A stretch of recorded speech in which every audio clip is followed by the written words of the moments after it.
Welcome to the Christian Nerd HQ. We are so excited.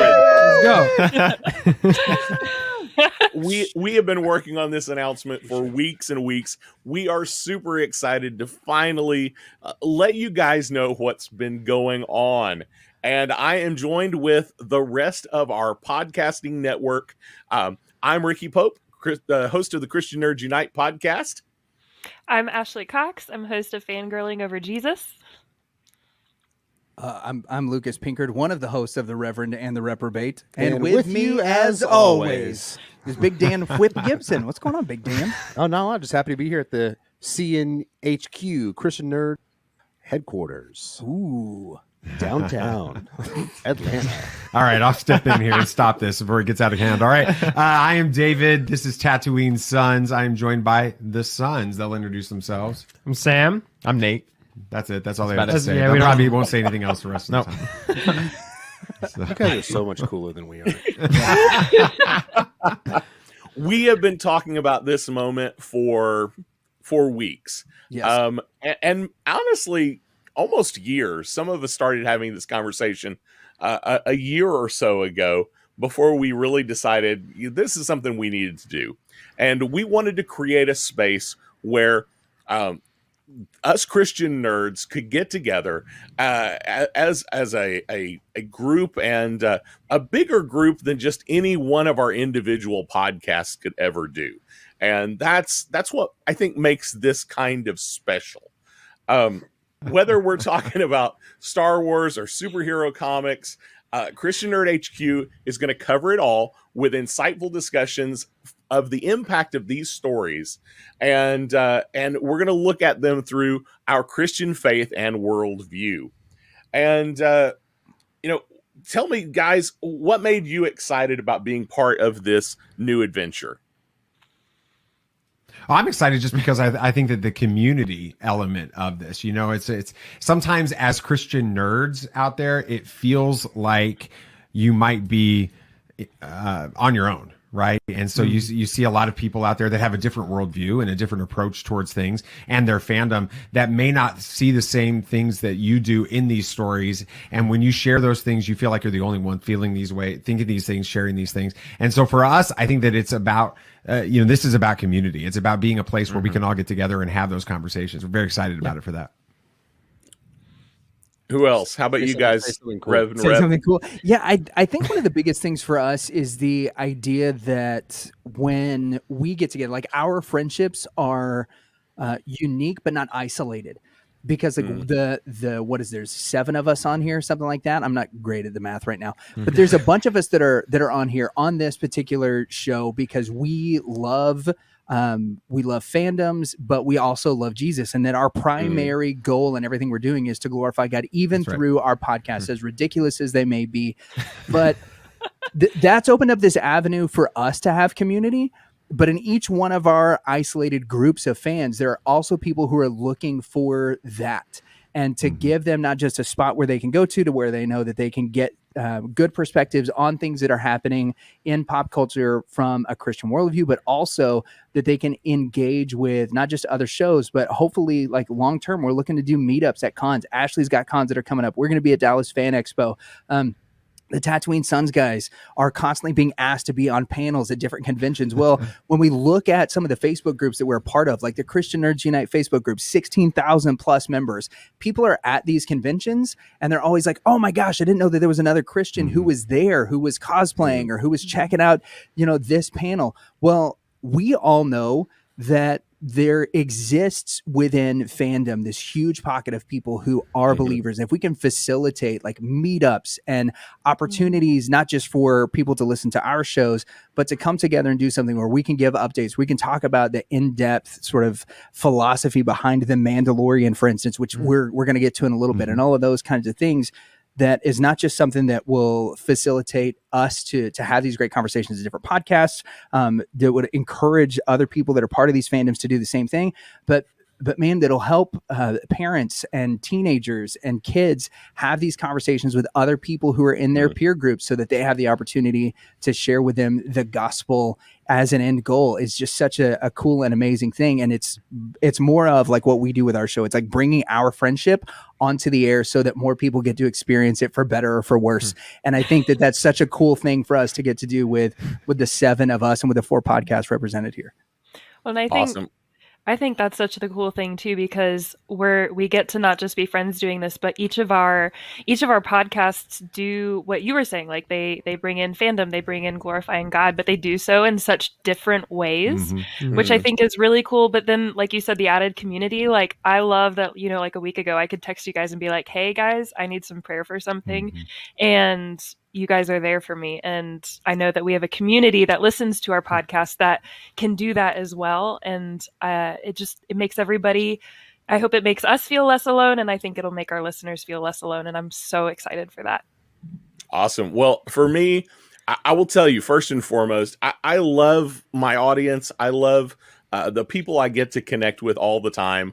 But you guys individually, you podcasters right here in this live stream right now, you guys have made a difference in my life. And I wanted us to be able to do something together and be able to impact a new group of people with what you've impacted in my life.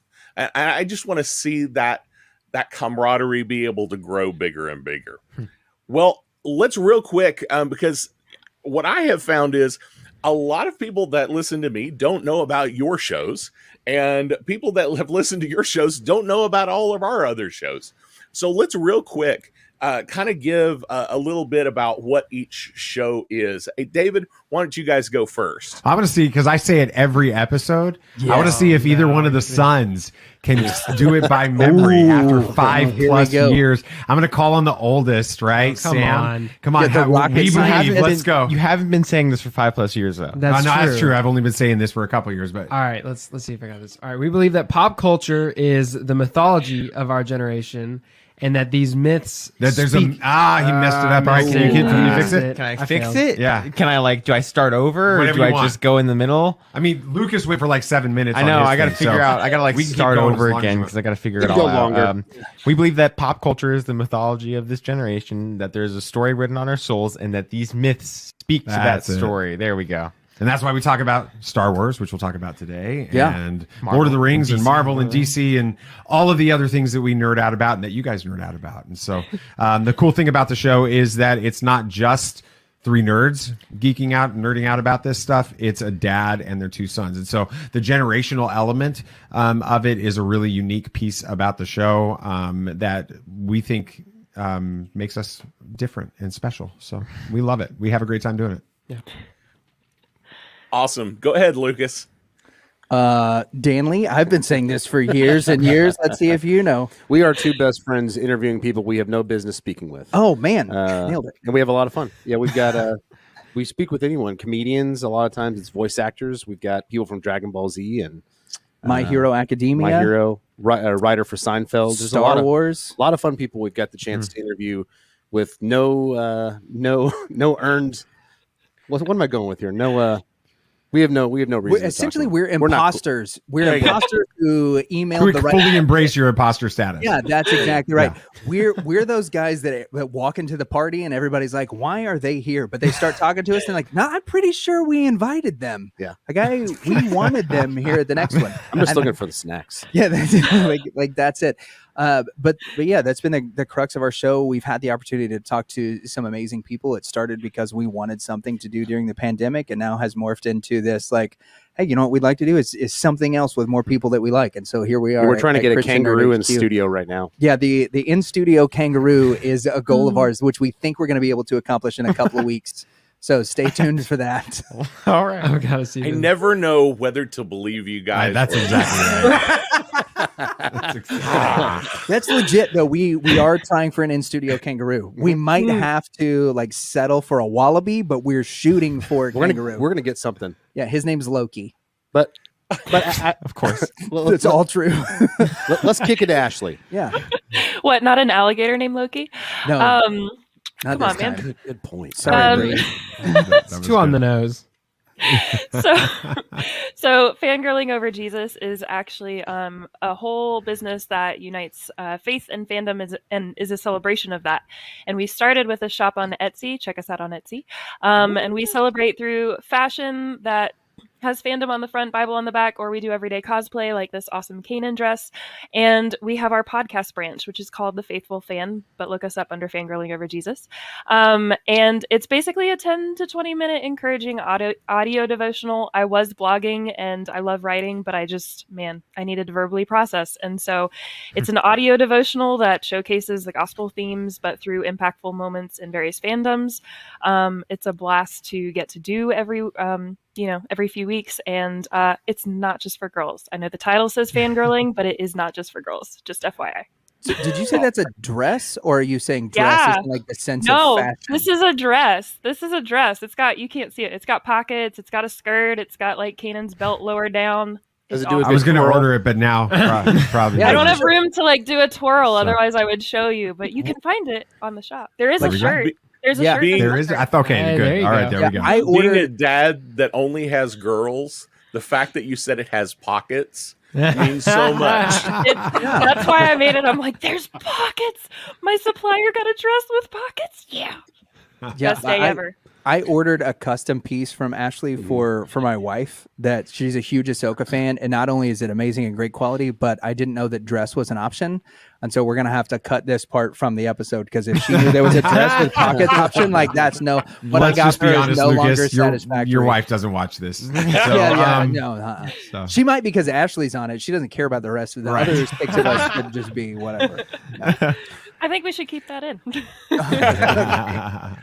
Well, on the Christian Nerds Unite podcast, I dive deeply into nerdy fandoms, and we look at them through the lens of our faith by chatting with Christian content creators and experts in their fields who love comics and video games and media and tabletop role-playing games and sci-fi and fantasy and any other nerdy thing I can come up with.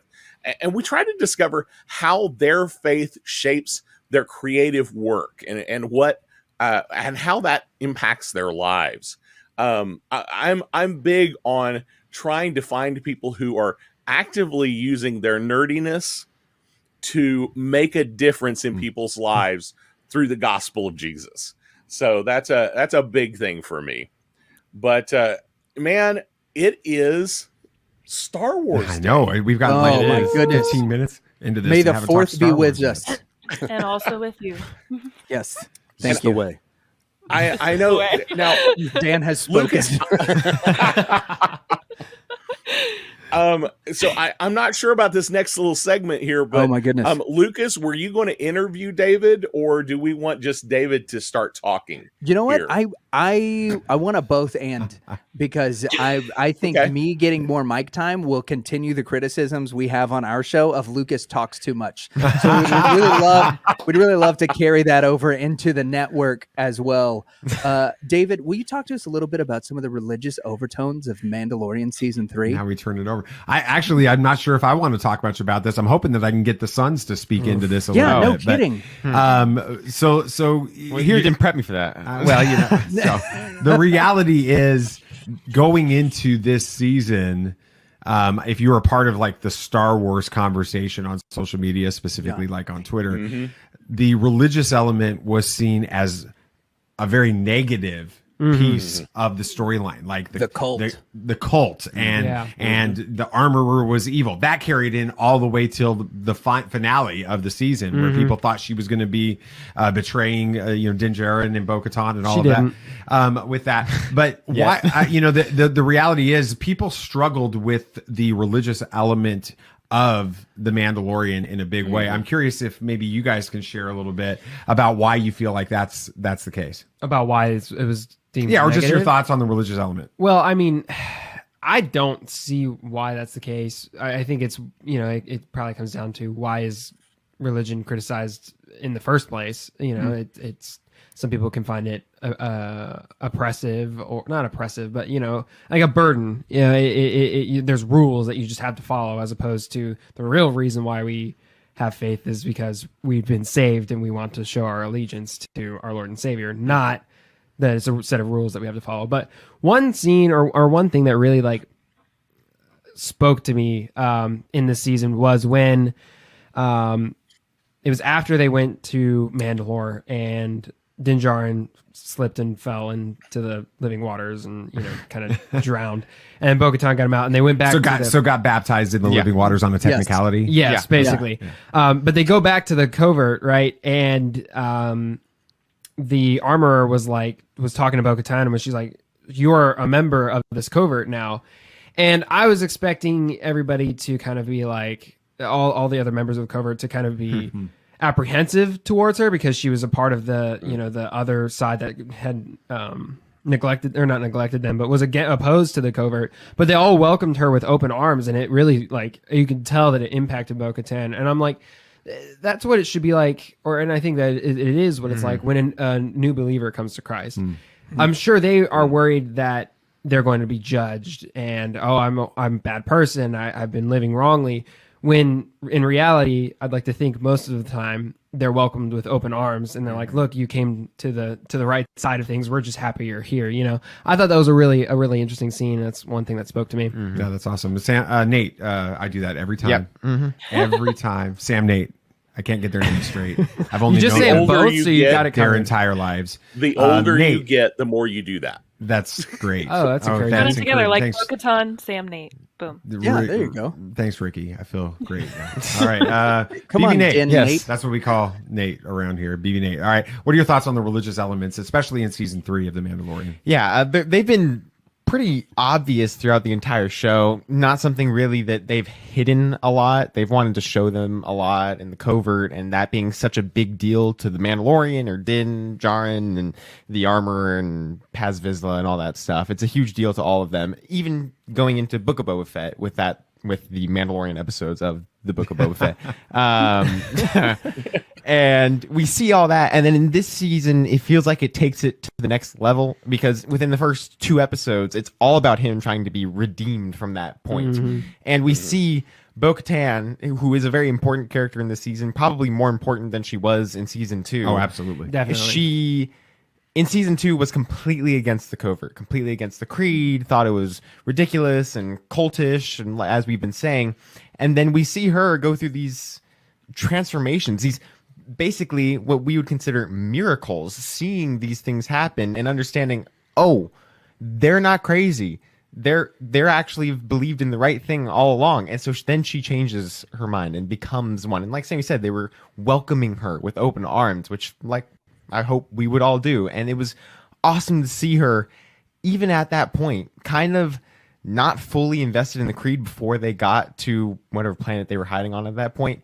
She still was kind of buying into it. She didn't take her helmet off at any point in that period. She said this is the way and was starting to follow that parts and then just committed to it after that. And so just a complete transformation of her character. And that was a huge part of who she is now in the show. Completely is a different Bo-Katan than we've seen in Clone Wars and in Rebels and in this now. She's different now. It's awesome. Absolutely. Now, Ricky, I know that when we were in our group chat, that we've had in place to really talk about this amazing opportunity and network that we're doing, but we ended up talking in Star Wars a lot too, and other stuff.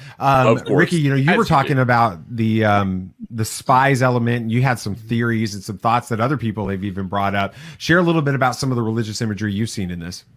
Sure.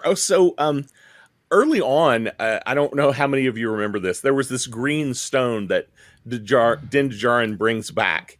And, somebody takes the time to actually go and translate what Star Wars language actually meant. Arabesh, yes. And it turns out it's a scripture reference to the plagues and the children of Israel as slaves in Egypt, which is kind of unusual. Why would they do that? Then we get these titles of different episodes. We've got The Convert is one of the titles, and we've got the I can't remember one of the other ones. Yeah, the apostate. Yes. Yeah. So all these religious overtone words used, And then we have this one called The Spies, and everybody's trying to, who's the spies? Everybody Who got are it the wrong. spies? And, Except for Ricky. Exactly. And the minute I watched it and saw the title, I was like, they're trying to take the idea of the 12 spies that went into the promised land to check it out first, to see, hey, go into the land and see, is it safe? Do people already live there? Can we take this land? And then they come back. Because that's kind of what happened in this episode. She took a small contingent down to the planet to make sure, see how everything was, see if they could find the forge. The plan was to go back and report. Now we know no analogy is perfect, and this analogy does kind of break down at this point. But we do find that there are quote unquote giants in this land that have taken over the planet and are now using this as an imperial base for the future of Moff Gideon's empire, which is definitely different than all the other empire. Cool looking empire. Yeah. So it's an interesting analogy, and I can't imagine that someone did this by mistake. I can't imagine that there was that much connection just by mistake. I think somebody had it in mind, whether they fully believe it or buy into those religious ideas that we would all accept as truth. I think they definitely were using it. And along with that, I had a long conversation with someone about these kind of stories. And David, you guys used that line, there's a story written on our heart. I had a friend who was a writer who was on the show, and we were discussing, why do these redemption stories keep coming up in the writing of people who are definitely secular? And one of the things that he said was, they can't help it. It's part of who we are as human beings. It's the way God created us. God created us to know that we needed redemption. Some of us decide to accept that. But they can't help themselves but write that into their stories. And that has made a real impression on me when I read or watch anything anymore. Yeah, I think the Mandalorian people are sort of analogous to the Israelites in certain ways. Like they're a small group of people that are isolated on this one particular planet that has a very specific creed, while they're surrounded by other people who do not believe the same way that they do and are constantly trying to overtake them. Then you have this major split that happens that essentially, between all of the tribes, it also divides them into two different types of people: those that adhere to the way, which are a smaller kingdom, and those that don't, which would be a larger kingdom. And that eventually not only is their kingdom destroyed, but they're dispersed throughout the galaxy, and every place you go, just like what happens with the diaspora, you can find these little pockets of people, and some of them are just integrated into society. Some of them have become like incredible warriors that are known for this type of reputation, and others are seeking to preserve what's left of their culture in these little pockets. And I think the analogies between like the Mandalorian people and the Hebrew people are so specific and distinct within Star Wars. And I do think that this is a really unique thing that they've done, particularly with this season, and making those connections a lot more apparent. But I do think, to Ricky's point, like part of the analogy breaks down with the spies, but I'm wondering, and I want to get Ashley's take on this, do you think that this is sort of like almost a revisionist history kind of thing? That like they looked at the story of Joshua and the spies, and they were like, all right, well, this is what would have happened if those 12 spies would have got it right. If they would have gone back and been like, you know what, we actually can do this. We can take this place, send in the troops, instead of, 10 coming back and saying this is impossible, and 2 being like, no, I'm pretty sure we could take them. I definitely think it could have been. I mean, everything's possible when you're when you're a Mandalorian, right? I have loved getting, I remember like with the first 3 episodes, like I love the spy storyline, and I love that we have that correlation there. But for me, like my favorite part has been the first 3 episodes, and then linking back to the last episode where we get we're literally getting baptism on screen. Right. Like as somebody, like when I worked in church ministry, part of my job was setting up the baptism tanks and doing the meetings with people before church happened so that they would be ready. And I would this will come as no shock, but every time I saw somebody, get baptized, I was crying because, oh my gosh, it's so beautiful. And, I know Lucas and Danley know me well.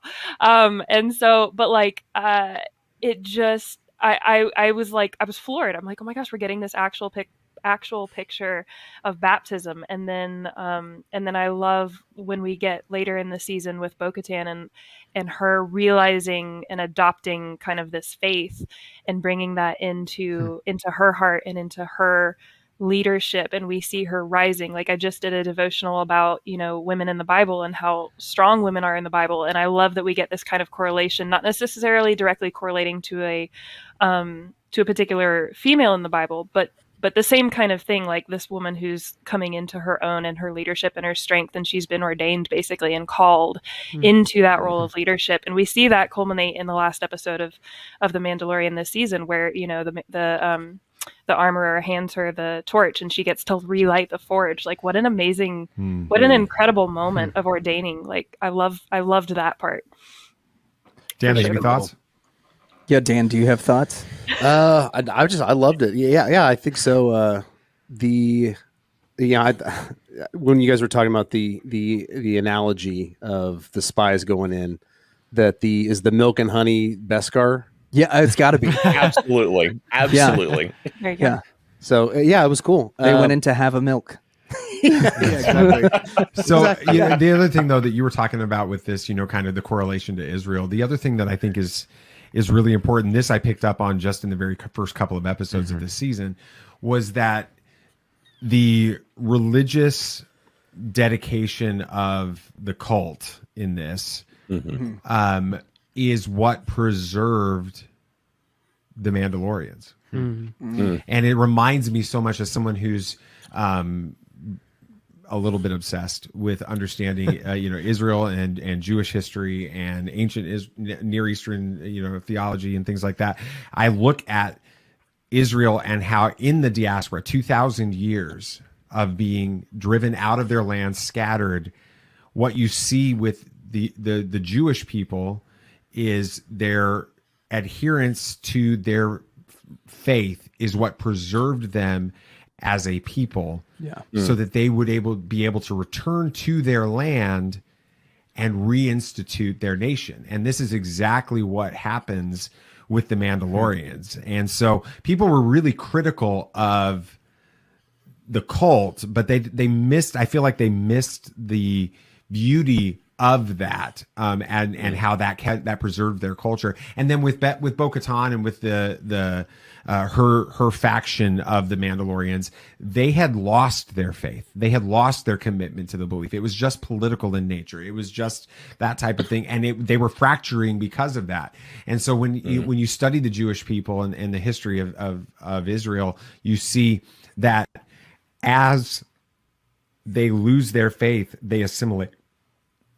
When groups of the Jewish people, move away from Sabbath keeping, when they move away from Torah keeping and things like that, they lose their cultural identity and they assimilate fully into the culture that they're a part of. And we even saw that happening with it. So I think it's just absolutely fascinating. So, I'd be curious to see how it goes forward with the Mandalorian going forward. I know that it felt to us, I'll get your guys' thoughts on this and then we can move to the next topic, but the finale of the Mandalorian season 3 felt like it could have been a series finale. There was really, it's a shifting in the story in a pretty significant way. Any thoughts on that? Well, I just want to know, what do we think is going to happen with the Darksaber? Because that was a big loss to the future of Mandalore. Yeah. I mean, I got a lot of Is it gone for good? Go, BB Nick. Well, I mean, I have my theory that I feel like I was right about, and y'all dismissed it really quick. We do that. I feel like Din Grogu, now is his name. Yes. Is the Mandalorian. Has been since the beginning, because he was the new character introduced in the first episode. This whole story has been about him the entire time. And now that the Darksaber is out of question, that was one of y'all's big points of why it couldn't work. He couldn't wield the Darksaber because it's way too big for him. But now that that version of the Darksaber is just out of the question, he can forge his own. He can be the next Jedi Mandalorian to forge the second Darksaber to rule Mandalore. That's one of the connections. Okay. The other connection. A tiny little cute one. Yes, a tiny little cute one. It would be adorable. Smaller than Yoda's. It would be great. But The Levi size one. Yeah. yes, in the final episode at the end there, we do see that Grogu connects with the Mythosaur, and he woke it, and that's, we know, a big deal for the Mandalorian and prophecy, The taming of the Mythosaur. Yeah. But you might be like, Bo-Katan did the same thing in the second episode, right? That was the second. I think It was the second second, episode. second episode, Second or yeah. third.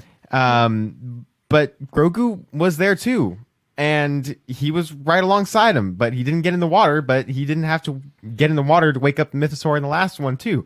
I genuinely think that we will see Din Grogu become the Mandalorian and forge the next ruler of Darksaber. Mandalore. Yes. All right. Forge You better the learn next how to Darksaber. speak before Dude, he does that. I think I that's got really this good. like amazing Yes. picture. Yeah. Have y'all ever read the Axe Cop comics? Because Axe Cop has this T-Rex named Wexler that he rides on that's got machine gun arms. And I just have like this picture of Din Grogu like riding the Mythosaur. As IG-12. He says it's Yeah. a little There you go. speck. Yep. Yeah, he's just like this tiny little thing, and then he just swings his tiny saber to battle, and then there we go. So Or to in- answer the question, I mean, it felt like a series finale with, with Din Djarin putting his feet up at his new house. Yeah. But I think, Which I is think there's eerily more. similar to the Flintstones house. Yeah, It and is. the ending was a little like Looney Tunesy when it just did the transition was. to the little circle. Like, Yeah. Mhm. I was waiting for Grogu to be like, bitty, bitty, bitty. All that is, folks. All that is, folks. All that is, folks. Yes. Yeah. Mm. Well, I'm curious how everyone's going to be celebrating Star Wars Day. I know how you're not going to be celebrating Yeah, it. so I'll start with that. It had been 2019. This is right pre-pandemic. I took my son out of school for May the 4th, and we decked out the house with all kinds of Star Wars stuff. We have a little dog, and we put her in the backyard. My wife dressed her up as a princess, and all kinds of little strings and like laser beams that he had to jump through to go save her. And we streamed Star Wars all day. We had green lemonade, Yoda punch. Mm-hmm. He had a great time, and then the next year rolled around, and he was heartbroken to hear that this was not a national holiday, Oh, no. and that he Which had it to go should to be. school. So, Yeah. so that's what I was going to ask, is I think we should petition to make it a national holiday. But then also, I'm curious for the viewers and everyone watching, and then for the hosts here, how are you going to be celebrating? We'd love to hear in the comments, and then I'm curious for you guys. What are your plans? I don't know what we're doing. Not quite yet. with I that. know what we're So- doing that night. But we're doing tonight. Yeah, we're going to see Guardians of the Galaxy. We are at that some night. point during the day with that. But yeah, That's good fandom. That's good fandom, right? because nice- You nice that's gotta what crossover. comes you out. just gotta But, squeeze in a little Star Wars. But every Guardians- day is Star Wars Day Very for true. Tatooine Sons. Good answer. So Maybe we should binge Vision season 2. I always want to watch A New Hope on Star Wars Day. That's kind of, if I can get A New Hope in, I've had a good day. That's a win. I think so I have a Death Star waffle maker.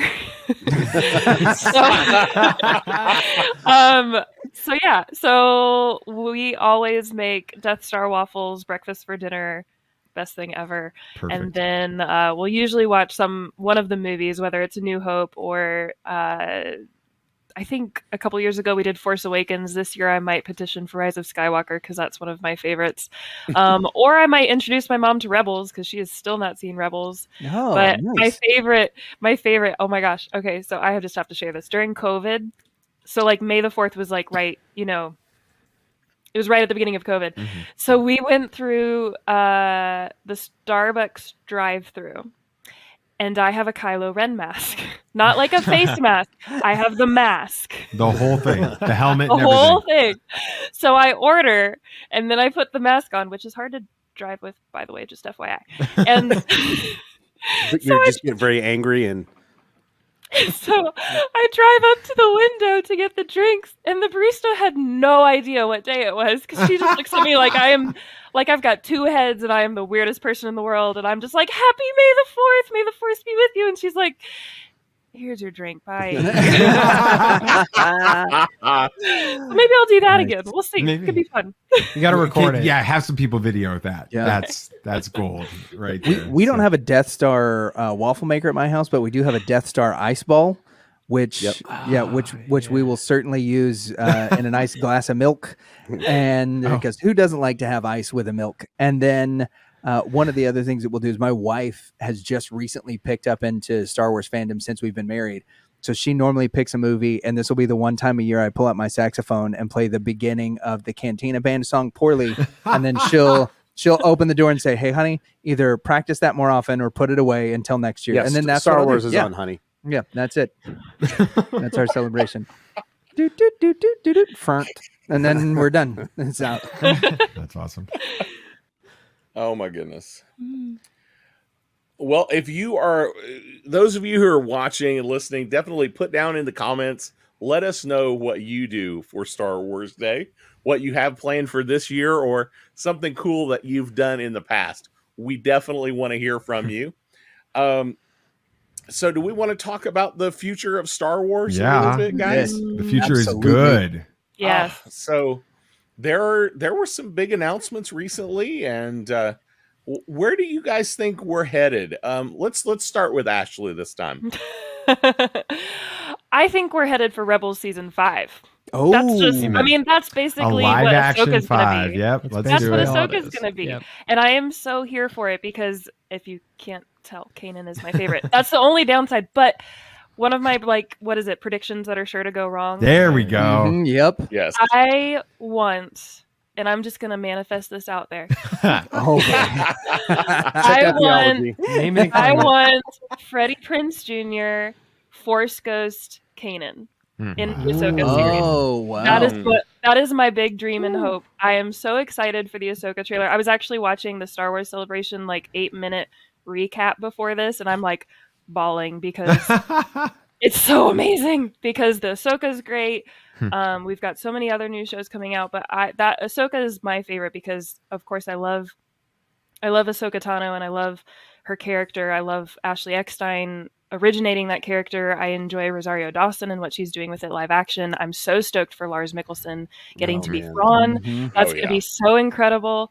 We're getting Sabine, we're getting Hera, we're getting Ezra, and of course Chopper. Chopper is I mean, can we just go ahead and acknowledge the fact that Ashley is the one that developed the Christian Nerd HQ logo, and it's eerily similar to definitely got Chopper with headphones. She drew on some inspiration from the Interesting. Rebel with series, that. for So, sure. Because Yeah. what is it? What do amateurs do? Amateurs imitate, professionals steal. Steel. there we go. There you go. we go. I'm gonna remember that one. Well, actually, I completely agree. I am so excited about Thrawn. I'm excited about everything, but Thrawn, I can't wait. I've read through the first 3 books of Thrawn. Of the new canon Thrawn. Yeah, the new canon. I'm reading through Ascendancy now, and I cannot wait for the live action. So, in fact, I can't wait that I'm starting Rebels. So I haven't watched it at this point. You have not started I haven't Rebels? seen Rebels. No. Okay, so now this idea that we talked about earlier, Danley has to be a part of Yes. that. You get to because be he gets that Camden on their initial show. experience. yeah. I'm a Oh. Rebels baby. So I'm It's very so excited good. for Thrawn. It is. Yeah, I think that the introduction of Thrawn is probably what I'm most excited about in all of this. While I love the stuff like Visions and those other things, I think what we're seeing in a lot of the stuff that's coming out of the new canon with Ahsoka's introduction in the last 20 years, with Thrawn and his new storylines, and us being able to know so much about the Chiss Ascendancy and where he's at, I have this, and I don't know how many of y'all have read the Extended Universe books. I have this Thrawn theory that Thrawn is collecting people. That because there's Eli Vanto from the first book that he kind of takes, and then he sends them back to the Chiss Ascendancy, and then he disappears with Ezra Bridger. I think there's this idea that the Chiss feel like they're kind of the galactic police force in a way, and I think Thrawn is collecting people to that he sees that are incredibly talented for some giant purpose, and I don't think that purpose is the Empire. but I do think that the Empire are going to be the means to help him get to his ends, and I think we're going to see some of that in Ahsoka. But I think where we really see it culminated is in the Dave Filoni movie that got him out. Yeah, I'm saying Filoni. That's what Mace Windu called him. So I'm gonna roll. Yeah. I'm gonna roll with Mr. that, Filoni, as we call him in our great household. T.C. Carson. The great Filoni. Yeah, the great T.C. Carson told us it was Filoni, and we were like, I'm not arguing with correcting you. Kratos. So Do not want to get chewed out by him. That's true. Yeah, I'm excited about. I think that we can pretty much agree with the Ahsoka stuff, just because we've been waiting for this moment since the finale of Star Wars Rebels, so long. which is a long time ago now. Too long. With it 5 years ago, Star Wars Rebels finished, and we cried with that. But I'm excited to see Ahsoka. I think it looks fantastic. I'm really curious about Skeleton Crew that's getting ready to come out next year. Yeah, I wonder why. Well, you know. it's because of Jude Law. Jude Law's a good-looking guy. With that, that's weird. I know. So people have said I look like Jude Law, so I've run with it. I have a question. Do people say that you look like Jude Law or that you look like Christian Jude Law? Because like we're always looking for like the Christian alternative. Just thinking they're like, you look like you know what? You look like Christian Jude Law. There we go. Christian Thor. Yeah. I've heard David say, people say I look like Jude Law so It's many me. times. That's I started to right, wonder, is it just David just says? So we're sitting. That So people say. we sat in the Denver International Airport for 24 hours last January, and we're sitting there, and these people that were in the flight with us, you know, where you bond when you're stuck in an airport like that. You have a relationship with these people after a while. These people sitting across, they're looking at, they're like, I can't figure it out. But you look like somebody. And I'm just like, I'm not going to say it. I'm not going to say it. And then one of them goes, Jude Law. And they're like, that's it. So anyway, that's that's the kind of fun stuff. But anyway, I'm excited about Skeleton Crew because Skeleton Crew is going to tap into the, from what we're hearing, especially through Star Wars Celebration, we're going to be hearing about, we heard them talk about it being similar to the Amblin films in the 80s, like E.T. and Goonies and that type of thing. And originally, when they had announced this series, we were hearing Stranger Things in Star Wars, which is cool. We love Stranger Things. But the idea of having sort of a Goonies feel or an E.T. feel is something we're super excited about. What are you excited about? Oh, I mean, it's hard to top the Ahsoka news, especially Thrawn and Lars Mikkelsen. I had been advocating for his casting in that role from the beginning, even before there was like the talks of him coming to live action, just because he's so perfect for the role. So I'm really excited to see more of that. I'm really excited to see the fact that he's going to be in the role that his character was originally created for, back all the way in Heir to the Empire, which, of course they dropped that. Explain what you mean by that. Well, he was this new up and coming officer from the outer regions who is this, who plans to restart the Empire, right? He's this big force. After the good guys, the rebels won. Now there's this new threat coming to reinstate the Empire, and that's what his role is now. I mean, in Rebels, it was a great character, but it wasn't, at all similar. It was like Proto-Thrawn. Yeah, sure. I mean, he was just an officer in the Empire. Now he's this looming threat. And I think we're going to see his character really shine through that. So are you guys okay with them using de-aging technology to bring Han, Luke, and Leia back in the Dave Filoni movie? As long as they don't do it like they did with the first season or with season 2 of Mando, and they use like folks that version of Luke. Yeah, that was something. I would rather they just recast. Ooh, that's Really? my take. That is my hot take. I've got a dissenting opinion in that. I thought they did pretty good with bringing the de-aging Luke. The second season of Mando, or excuse me, Book of Boba Fett, which is Book of Boba Fett. Yeah. But I also didn't like The Last Jedi, so I guess I'm wrong about that too. Yeah. And you also haven't seen Rebels, so can we really take anything you say seriously? Shame. Can I? Where's the shame? Just go smash that shame button. Smash that shame button on Danny right now. I think they did a good. I actually really liked the CGI, and by the way, I do like The Last Jedi, and obviously I love Rebels. So maybe that helps a little bit. But He's going to be like his Bo-Katan moment as he watches Rebels. He's going to move into his true conversion to being a Star Wars fan. Oh wow! And and then I'll just be removed from the show. It'll change. It'll change. that's a requirement to be on this network, is you have to I have to like the that. I Last think Jedi. de-aged Ricky would look a little bit like Seth Rogen. That's my. Oh, that's awesome. I can kind of see it. I can see it. I can see it. I don't know. So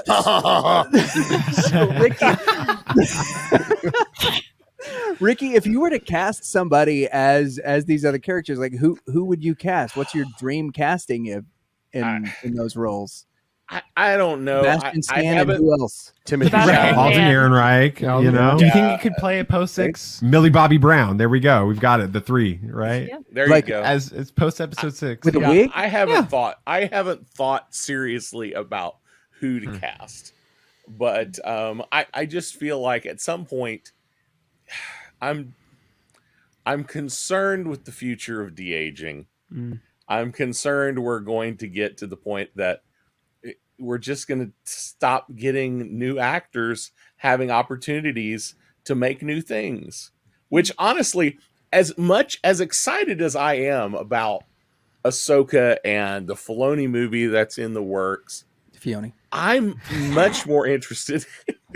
I'm much more interested to see the movie that they're talking about that's going to be set 25,000 years That's gonna be before fantastic.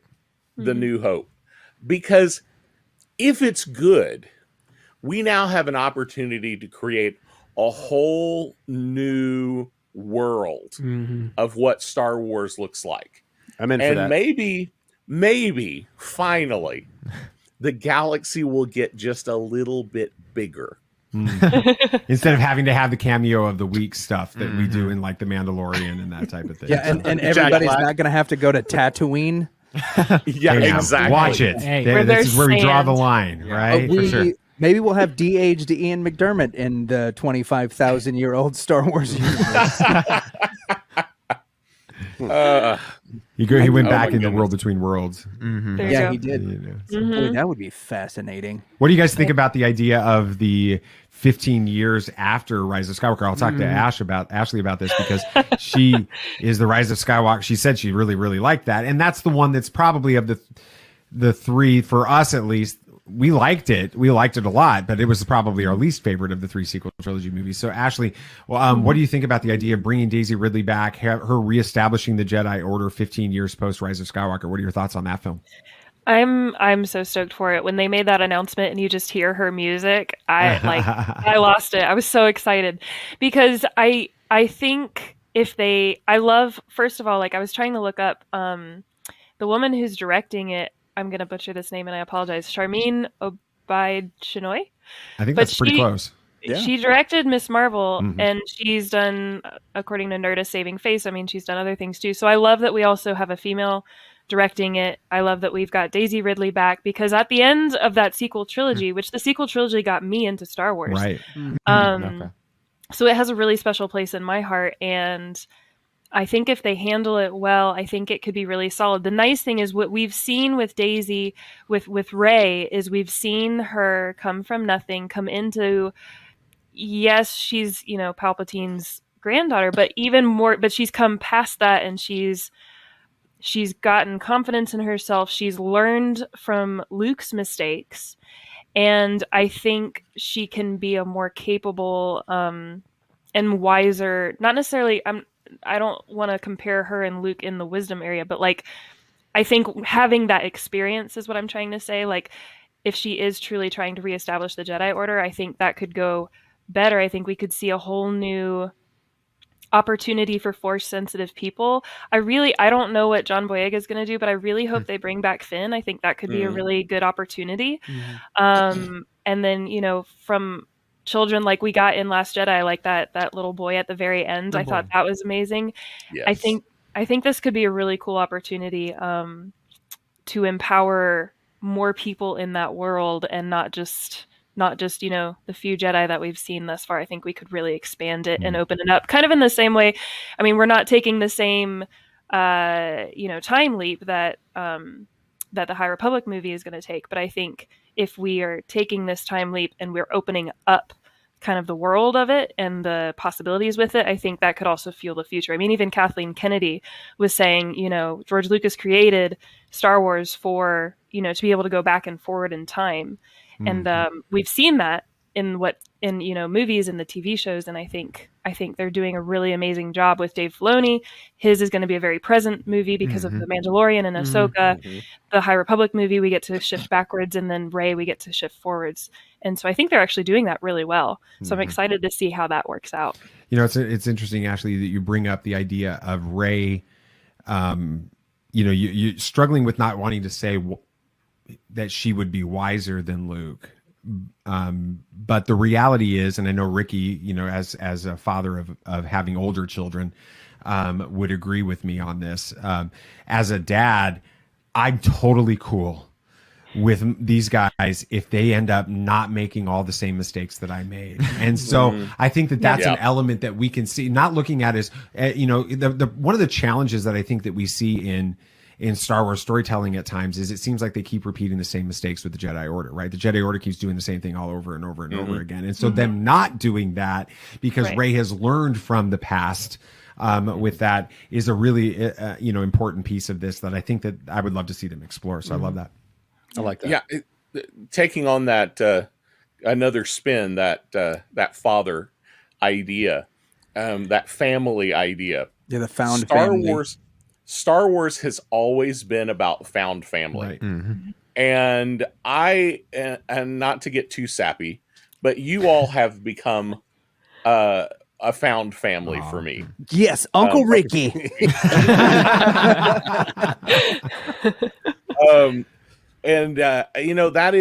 That's a big thing for me. That's a big reason I like Star Wars. It's a big reason I like all the fandoms that I do.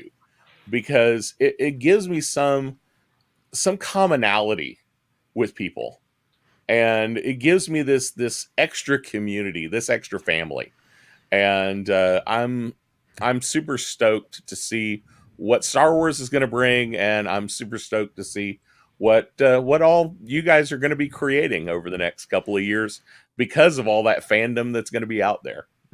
Yeah, and that's really, what you're hitting on is part of why we decided to create Christian Nerd HQ. Like, it's fun to have these conversations about what's going to happen in Star Wars, how Star Wars impacted our lives, whether or not, May the 4th needs to be a national holiday and you need to sign that petition, or whether we should follow Finn's storyline or just get rid of him and replace him with Rose, and let's follow Rose and Poe and Daisy. Let's do that. That seems like more interesting characters. Like, whatever those things are, the idea behind Star Wars is that there is this community that can come together that are united in purpose. And as believers, that's one of the things that we're supposed to do.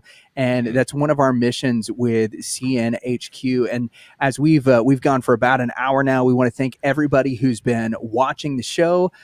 Make sure that you check out not just our individual pages, but also what's going on the main page, as CNHQ is going to be coming out with some specific things that are for them. But let's just go around the horn and let's start with the Tatooine Sons. Is that you guys have any final thoughts or closing remarks for all of those who have been joining us on this live stream tonight? Guys, anything? Oh, I mean, just thank y'all for, if there weren't people interested in this type of content, we wouldn't be here. So, thank y'all for giving us this opportunity to be able to share our thoughts for this sort of thing. Yeah, absolutely. And super eager to see how this community can not just grow in number, which obviously we'd love to see more people become a part of this community as they are exposed to what the Christian Nerd HQ is, and how there are others within nerddom that feel the same way that they feel about these things. And so we're excited about that, but also just kind of grow in closeness with each other, like we're growing together, and the relationships that we have and how we can stand together in that way. So I'm super excited about all that. What you got, Ashley? This is the way. Kind of just like this. I've been practicing. To echo that, I would definitely say thank you. I think one of my favorite, very simple, but one of my favorite quotes, I think it's a Last Jedi quote. Y'all can correct me if not, but it's between Kylo Ren and Rey, you're not alone, neither are you. And I think for FOJ, that's something that I seek to do individually. And I think, like, kind of echoing what Ricky was saying earlier too, is like, it's very easy to feel I'm gonna try and not cry. It can feel very easy. It can be very easy to feel alone in this world, in your faith, even in your fandom sometimes. And my goal, and I think our goal, is to help relieve that a little bit. And so I'm grateful for those of you who are out watching this. I'm thankful for the 7 of us that are on this awesome podcast network, and I just can't wait to see what happens. And always, may the Force be with you, and may the Lord be with you. That's good. She Man, I should've got gone last. nothing good like that. I can go again. I'm just rooting for Thrawn, and I think whoever they cast against Thrawn, or whatever character is going to be against Thrawn, should be Benedict Cumberbatch, because he already faced Lars in Sherlock, and they were amazing. Yes, together. that was So I don't great. care who. I don't care. Whoever it is that's against him needs to be Benedict Cumberbatch. The Get us fan more casting publicity. for Thrawn for years was Benedict Yeah. Cumberbatch. Yeah. With Put that, Benedict so. in everything, as far as I'm concerned.